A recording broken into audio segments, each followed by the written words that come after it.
Observatório ASJ. Saudações.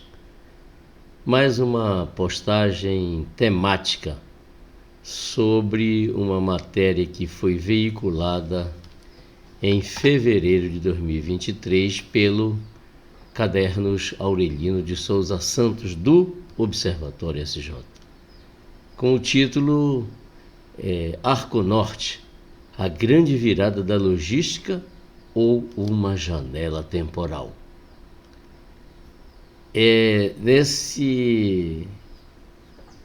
Fala sobre 2021, na verdade, sobre uma matéria que foi postada em 2021 aqui nos grandes jornais, na maior parte dos jornais do país, que foi em razão de uma notícia de que os portos do Arco Norte teriam ultrapassado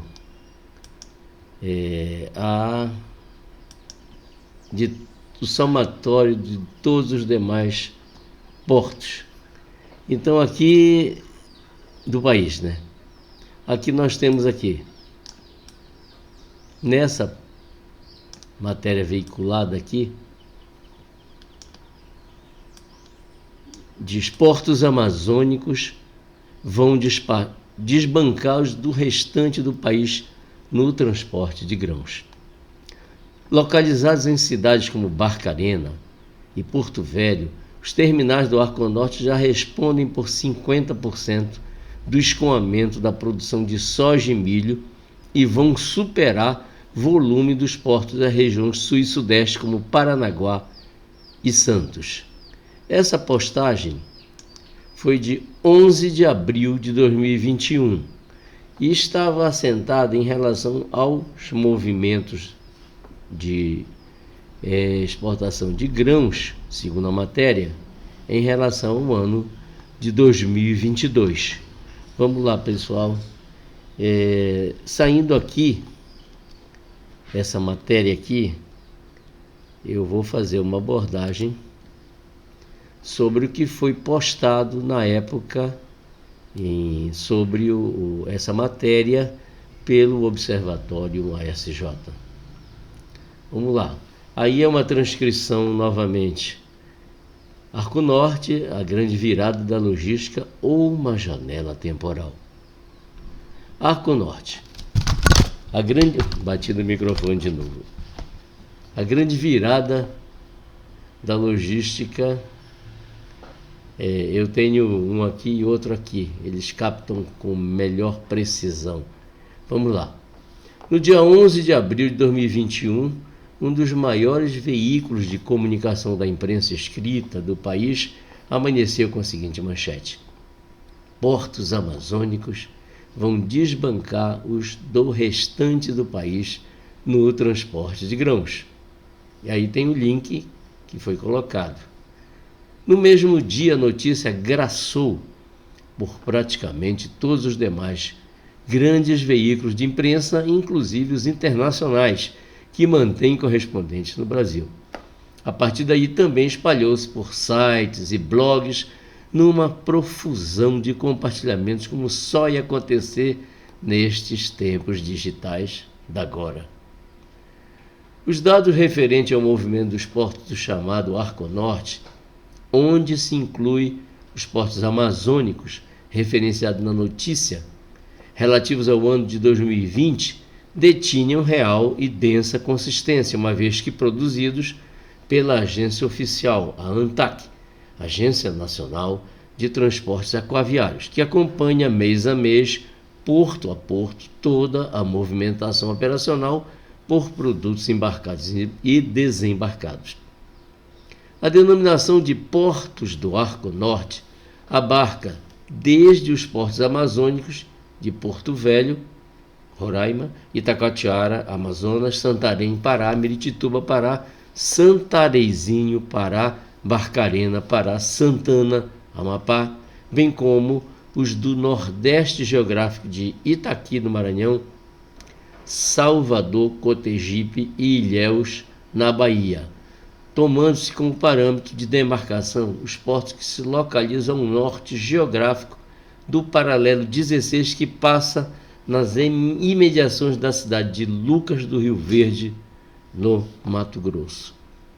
Enfim, segundo a notícia de um veículo de imprensa de circulação nacional, tão somente o movimento de grãos dos portos amazônicos, incluindo os de Itaqui, Maranhão, teria respondido no ano de 2020 por 50% da movimentação de grãos de todo o país e que os demais portos logo seriam ultrapassados.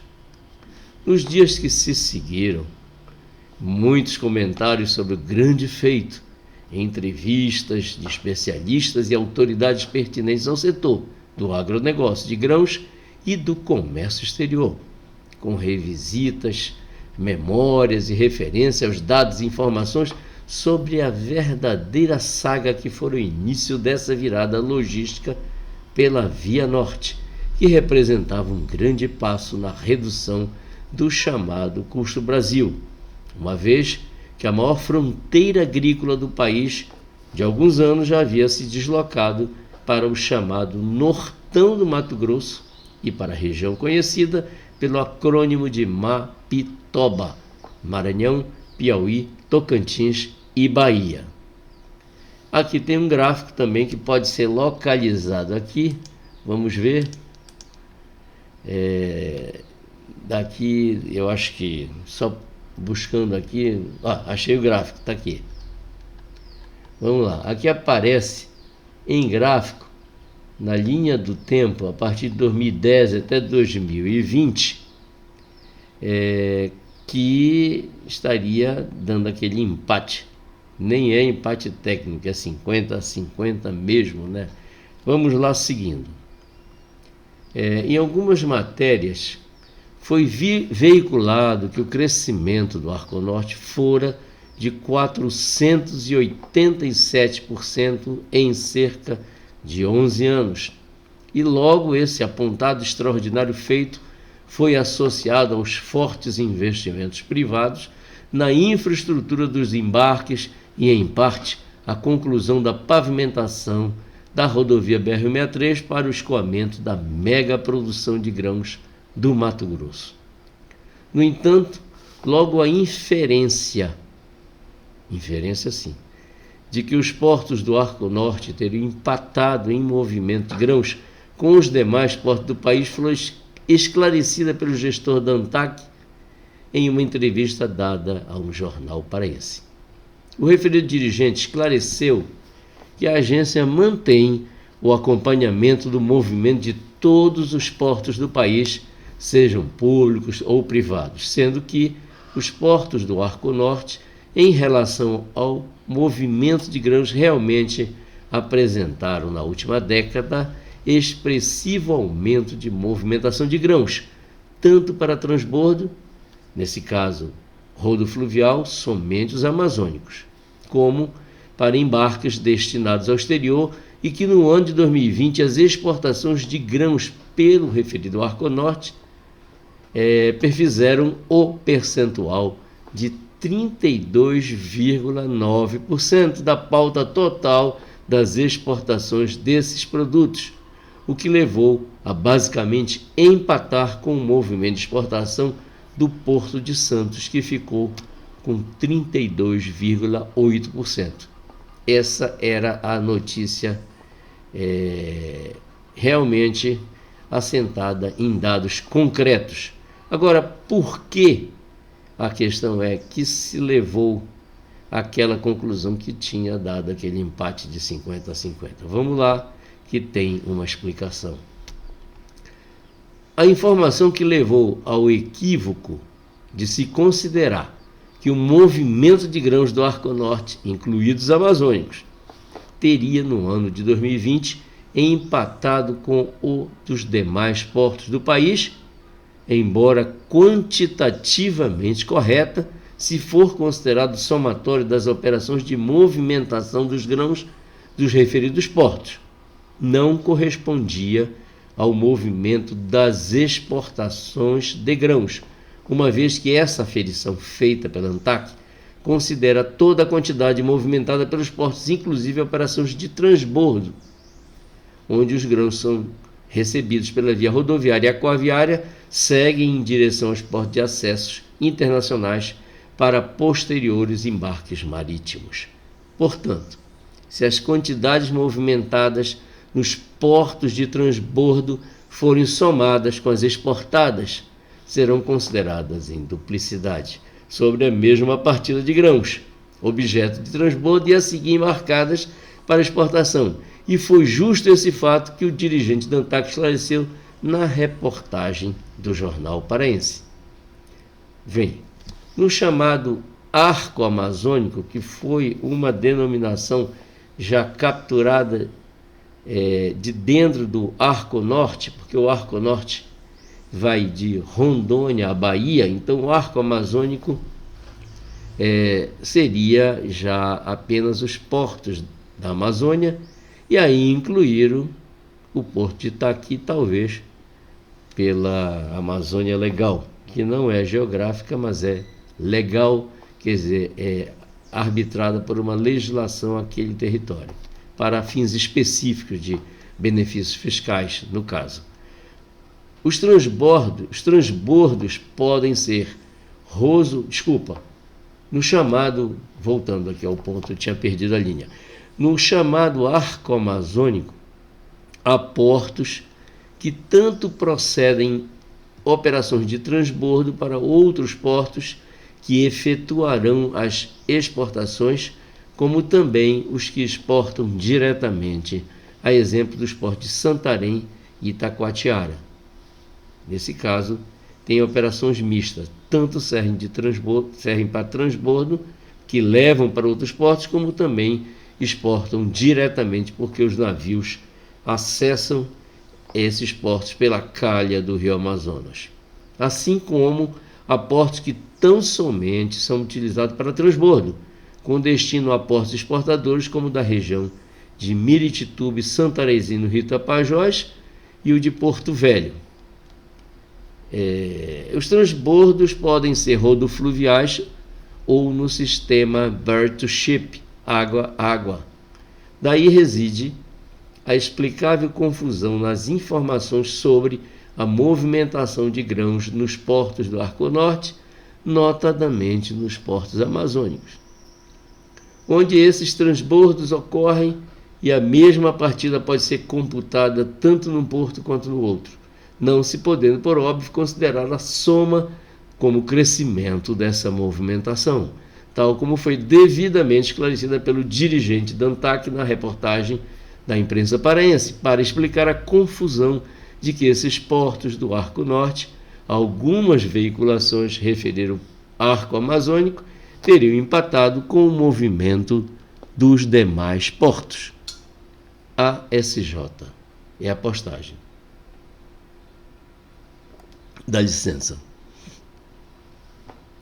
Num postscript, num PS, em seguimento ao tema, já no ano de 2022, o movimento de exportação de grãos pelos portos do Arco Norte, não somente do Arco Amazônico, efetivamente atingiu o percentual de 37,6% da exportação nacional de grãos, superando as exportações do Porto de Santos. Eu estou falando já no ano de 2022, não é isso? Do Porto de Santos, que ficou com a marca de 32,7%. Pela primeira vez, o somatório de todos os portos aí, desde lá Rondônia até Cotegipe, até Ilhéus, na Bahia, todos eles somados conseguiram superar o Porto de Santos. E foi um percentual até interessante. 37,6% contra a marca de 32,7%. Vamos lá. Mas esse é um relevante fato que merece uma abordagem detalhada, com foco na linha do tempo dessa destacada virada na logística nacional sob um viés analítico que leva em conta não somente os aspectos relativos ao escoamento de commodities, com sua linear e superficial comparação com os portos do Arco Sul e Sudeste.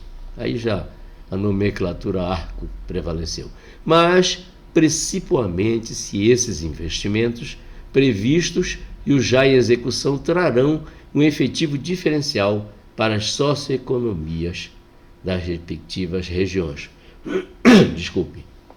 Mas, mesmo dentro desse comparativo, uma visão das reais possibilidades de desenvolvimento desses fluxos logísticos, mercê dos investimentos em ativos já em andamento ou projetados, que poderão vir a determinar maior ou menor temporalidade no uso de algumas janelas logísticas, mercê da dinâmica dos mercados, com muitas variáveis e até imponderabilidades, bem como de aspecto das tendências dos transportes marítimos internacionais em cenários complexos que, como nuvens, se modificam constantemente. E de quebra, um questionamento: se essas nomenclaturas atribuídas deveriam ou não ser revistas, a partir de critérios compatíveis com a cadeia logístico-geográfica desses escoamentos e seus respectivos modais de transporte, e em lugar de Arco Norte ou Arco Amazônico, a denominação de Arco Logístico Fluvial Amazônico, sem a inclusão do porto nordestino, geograficamente nordestino, de Itaqui, no Maranhão, para agregá-lo juntamente com o porto de Salvador, Bahia, ao Arco Logístico Nordestino. Tal reclassificação será compatível com as distintas cadeias logísticas que fluem para cada um desses arcos, respectivamente. Nortão do Mato Grosso, que vai para o Arco Amazônico, e o Matopiba, que vai para a região da costa maranhense. Em postagens seguintes, o Observatório SJ sistematizará os dados dessas novas nomenclaturas. É interessante, mas vamos voltar aqui, porque eu tenho alguns dados que são já de 2023. Aqui eu tenho o primeiro semestre de 2023 com o milho. Aqui tem principais portos exportadores de milho de janeiro a junho de 2022 e 2023. É um comparativo com o semestre de cada ano. Esse trabalho foi feito, ele é do Boletim Logístico da Conab de julho de 2023 e o link ficará disponível aqui nos créditos da postagem aqui. Vê lá. O Arco Norte inteiro, de janeiro a junho de 2022, ficou com 28,5%. O Porto de Santos com 31,5%, janeiro a junho de 2022.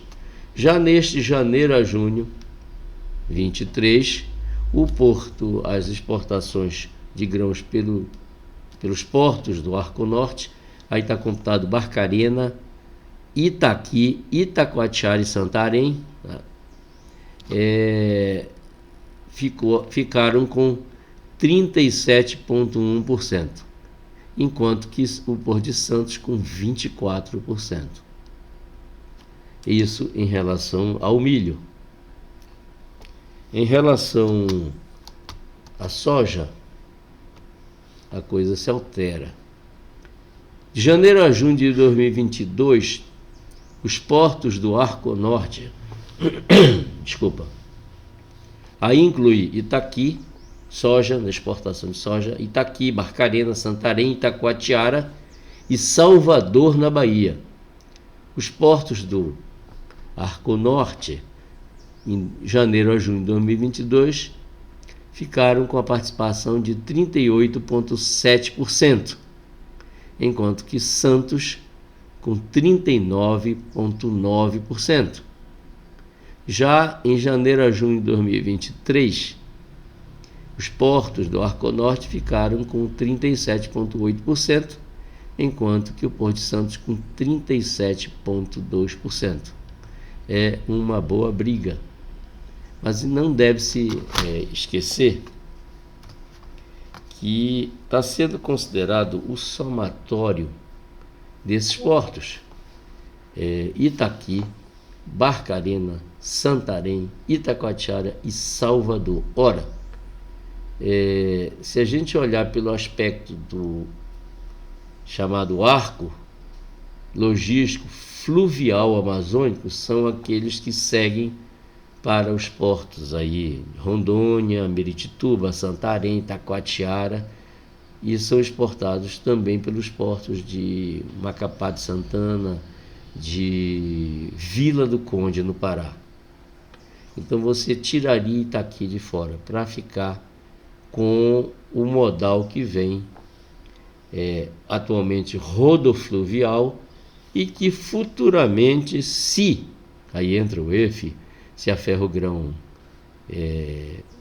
ficar funcional, se ela for construída, seriam o modal ferro-fluvial. Mas o modal de Itaqui, que está sendo considerado como arco amazônico, que o Observatório SJ contesta essa classificação, porque a origem da soja, as origens, respectivas origens dessa soja, desses grãos, são de localidades bem distantes uma da outra. Do arco fluvial amazônico, vem da região do Nortão do Mato Grosso, enquanto que a de Itaqui, o Grosso, vem da região aí do Mar Pitoba, que Maranhão, Piauí, Tocantins e Bahia, e vem de trem. E cada vez mais, porque agora Norte-Sul está entrando em operação agora, no segundo semestre, já em agosto já vai operar alguma coisa, mas vai crescer essa movimentação. Então, prezados, essa questão do Arco Norte e demais arcos é uma questão que merece ser dissecada, debatida, porque existem muitas variantes que podem influenciar a evolução ou involução dessas alternativas, principalmente em relação ao que o Observatório agora já chama de arco logístico fluvial amazônico, que justamente é aquele que hoje está fluindo tanto pela via Porto Velho, pelo Madeira, como via Tapajós, pela rodovia BR-63. Porque esses modais estão batendo o limite deles. Realmente, sem a ferrovia, eles vão bater o limite, dependendo de rodovias. Mas é muito cedo para fazermos uma análise que esteja mais dentro, que capture essa realidade. Eu penso que durante a década nós teremos, até o final da década, nós teremos essas respostas. Por enquanto, um bom dia, boa tarde, boa noite, dependendo da hora que o vídeo for assistido. Observatório ASJ, saudações logísticas portuárias e o melhor do dia para todos e todas.